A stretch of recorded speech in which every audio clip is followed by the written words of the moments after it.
السلام علیکم ورحمۃ اللہ وبرکاتہ۔ صحیح بخاری میں ایک بڑا دلچسپ واقعہ۔ رسول اللہ صلی اللہ علیہ وآلہ وسلم صحابہ کرام رضی اللہ تعالی عنہم کے ساتھ ایک مجلس میں تشریف فرما تھے۔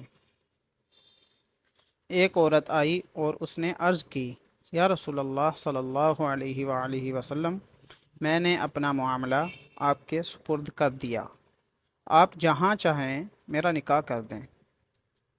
ایک غریب کمارے صحابی وہاں موجود تھے۔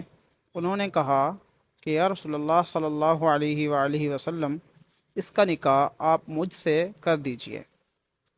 رسول اللہ صلی اللہ علیہ وآلہ وسلم نے پوچھا، تمہارے پاس اسے حق مہر دینے کے لیے کچھ ہے؟ تو اس صحابی نے کہا کہ میرے پاس کچھ نہیں ہے۔ آپ صلی اللہ علیہ وآلہ وسلم نے فرمایا کہ جاؤ، اگر لوہے کی انگوٹھی ہی مل جائے تو لے آنا، ہم وہی حق مہر بنا کر اس کا نکاح تجھ سے کر دیں گے۔ وہ صحابی اپنے گھر گیا، مگر غربت کا عالم تھا کہ گھر سے لوہے کی ایک انگوٹھی بھی نہ ملی۔ اس نے کہا، یا رسول اللہ صلی اللہ علیہ وآلہ وسلم، میرے پاس ایک چادر ہے، اس میں سے آدھی چادر حق مہر میں اسے دے دیتا ہوں اور آدھی خود رکھ لیتا ہوں۔ رسول اللہ صلی اللہ علیہ وآلہ وسلم نے فرمایا، وہ آدھی چادر نہ آپ کے کسی کام آئے گی اور نہ اس کے کام آئے گی۔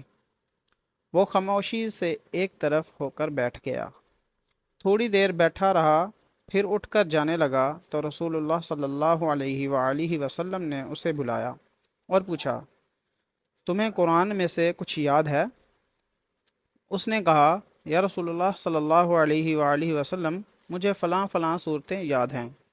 آپ صلی اللہ علیہ وآلہ وسلم نے فرمایا، میں ان صورتوں کے عوض تمہارا اس سے نکاح کر دیا، یعنی وہ صورتیں تم اسے یاد کروا دینا۔ جزاک اللہ خیر۔